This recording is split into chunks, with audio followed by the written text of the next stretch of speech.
మహతి టీవీలో మీ వ్యాపార ప్రకటనల కోసం కింది నెంబర్కి సంప్రదించండి.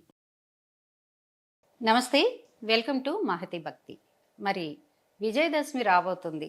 ఆ వివరాలు ఇంకా మనకి ఉన్న ధర్మ సందేహాలు గురువు గారిని అడిగి తెలుసుకుందాం. మనతో పాటు టీకేవి రాఘవన్ గారు ఉన్నారు, వారితో మాట్లాడదాం. గురువుగారు నమస్కారం అండి. నమస్కారం తల్లి. అంటే విజయదశమి రాబోతుంది. ఇక వినాయక చవితి మొదలైందంటే పండుగలన్నీ వరుసగా వస్తూ ఉంటాయి. విజయదశమిని కొన్ని ప్రాంతాల్లో ఉగాదిలాగా చేస్తూ ఉంటారు గురువుగారు, ఎందుకని? మనకి ఏ పండగ చేసుకున్నా ఆయా ఘట్టాలు ఒకటే చూసుకుని వారిపోతుంటాం. మరి ఆ ఘట్టాలు జరిగినప్పుడు అది ఏ యుగంలో జరిగింది అంటే, మరి త్రేతాయుగంలో జరిగినప్పుడు అంతకుముందు ఆ పండగ కృతయుగంలో లేదా అని చూసుకుంటే మనకుండే పండగలన్నీ కూడా సృష్టి ప్రారంభం నుంచి ఉన్నాయి ఆ పండగలు. కానీ ఈ రూపంలో లేవు. ఉదాహరణకి నిజానికి ఉగాదులు మనం చైత్రమాసంలో చేసుకుంటాం. ఇందాక మీరు అన్నట్టుగా శరదృతువు లోపల అమ్మవారి అక్కడ అదేమిటండి, దానికి వేదం చెప్పింది ఉభయతో ముఖం ఋతుపాత్రం భవతి. నాయన ఉగాదులు రెండున్నాయి. అదేమిటి గురువు గారు అంటే, లేదయ్యా, కాలం అంతా కూడా భగవంతుని స్వరూపం. ఆ భగవంతుని స్వరూపంలో శరత్ ఉత్తర పక్ష, ఈ ఎడం భాగం అంతా కూడా శరదృతువు. హేమంతో మత్స్యం, హేమంత ఋతువు ఉంది అంటే మన తర్వాత వస్తుంది శీతాకాలం, అది గుండెలు ఆయనకి. శరత్ ఉత్తర పక్ష, సారీ ఇది ఉత్తరపక్షం. అలాగే వసంతము శిరస్సు. అందుకనే రెండు ఉగాదులు ఎందుకు వచ్చాయంటే, వసంతకాలంలో రాముడిగా వచ్చాడు అక్కడ చైత్రమాసంలో, ఆశ్వయుజ మాసంలో అమ్మవారుగా వచ్చింది స్వామి, అమ్మవారు ఆవిర్భవించారు. ఏమిటి కారణం అంటే, ఇది బ్రహ్మ సృష్టికి సంకేతం. సృష్టించుకుంటూ వెళుతున్నాడు, పెరగటల్ల పాపులేషన్. కోపం వచ్చి ఇలా అనుకున్నట్ట, ఓ పిల్లాడు కింద పడ్డాడు. ఆ పిల్లాడిలో 2 రూపాలు ఉన్నాయి, సగం పురుష భాగం, సగం స్త్రీ భాగం, అర్ధనారీశ్వరుడు.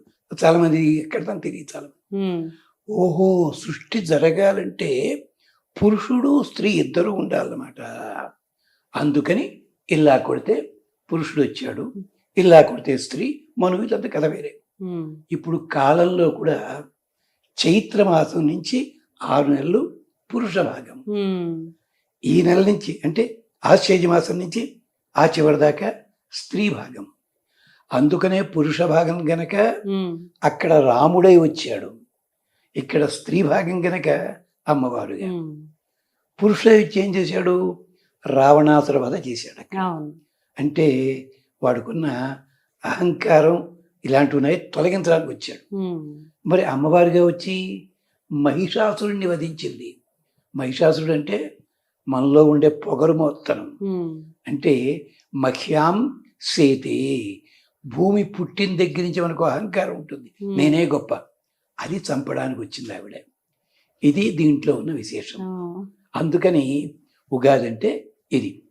అయితే ఏమండి, స్త్రీలను తక్కువగా చూస్తారా, ఎడం పక్క వాళ్ళకే ఏమిటండి అది అన్నారు వాళ్ళు. కాదమ్మా, మీకు తెలియదు కానీ మీ అమ్మగారు అమ్మమ్మ గారు వాళ్ళ టైంలో ఆడవాళ్ళు నీళ్ళకెడితే బిందె పట్టుకు వచ్చేవారు. ఎటు పక్క పట్టుకునేవారు, ఎడం పక్కనే పట్టుకునేవారు. అది పక్కనట్టే పెట్టండి. స్కూల్కి వెళ్ళి ఆడపిల్లలు ఉండేవారు, వాళ్ళు పుస్తకాల సంచి ఎడం పక్కనే వేసుకునేవారు, పుస్తకాలు పట్టుకుంటే ఇలా పట్టుకుని ఎడం చేతితో పట్టుకునేవారు. వివాహమైన తర్వాత పిల్లాడో పుడితే వాళ్ళని ఎత్తుకోవడం ఎలా ఎత్తుకుంటుంది, 2 చేతులతో ఎత్తుకున్నా ఎడం పక్కది.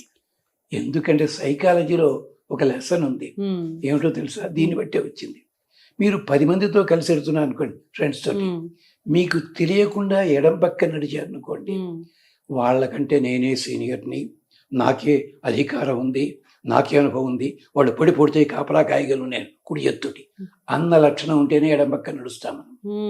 ఇది మానసిక శాస్త్రవేత్తలు చెప్తున్నారు.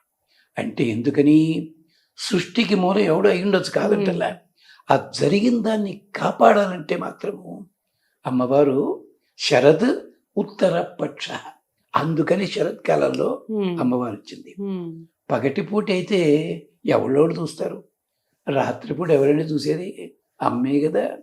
చంటి పిల్లాంటి పగటిపూట ఏదో ఆయాత, రాత్రి అయ్యేసరికి అందుకని అమ్మవారి రూపంలో వచ్చింది. అందుకోసం చెప్పి అమ్మవారు ఏం చేస్తుంది, పిల్లాడు చెప్పిన మాట వింటాడని చూస్తుంది. 9 రోజులు ఎదురు చూసింది, కుదరలే. అప్పుడు వేసింది శిక్ష. ఇక్కడ కోపం లేదా వాడికి. అది చివరికి నీ పేరుతో పెట్టుకుంటామా, నేను మహిషాసుర మర్దిని పేరు పెట్టుకుంది ఆవిడ. అలాగనమాట. అందుకని ఇది శ్రీతత్వం అని చెప్పి మనకి 72లో ఒక పెద్దలు శ్రీవాషి అప్పలాచార్య గారిని 11 రోజుల ఉపన్యాసం చెప్పారు దీని మీద కాకినాడలో. శ్రీతత్వము భగవత్తత్వము అంటే శరత్కాలంలో ఇప్పుడు రావడంలో అంతరార్థం ఇది, అమ్మవారి రూపంలో. తర్వాత మరి రాత్రులు ఎందుకు చేయాలండి? అమ్మ ఏం చేస్తుందంటే ఇచ్చేయడమే కాదు, మనలో ఉండే 9 రకాల జబ్బులని కాపలా కాస్తుంది. మన శరీరానికి పేరేమిటో తెలిసిన అయోధ్య. అయోధ్య అష్టాచక్ర నవద్వార దేవానాం పూరయోధ్య. 8 చక్రములున్నాయి, 9 ద్వారములున్నాయి. అందుకని చెప్పి దీన్ని కాపలా అంటే ఎప్పుడు రాత్రి పూట అవసరం.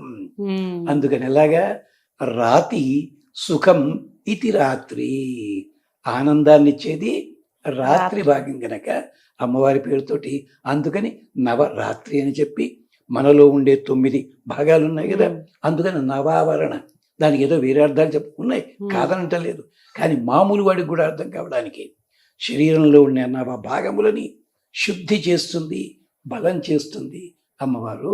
అలాగే అయ్యవారు కూడా ఆయనకేమో పగటి పూట చేస్తారు, ఇక్కడ రాత్రి పడంలో అంతరార్థం ఇది. ఇది నవరాత్రి. దీనికి మూలం అధర్వణ వేదం, యజుర్వేదంలో మంత్రాలు దొరుకుతాయి. ఒక 70 దాకా ఉన్నాయి. స్వస్తి. విజయదశమి గురించి చాలా బాగా చెప్పారు గురుగారు. నమస్కారం. నమస్కారం.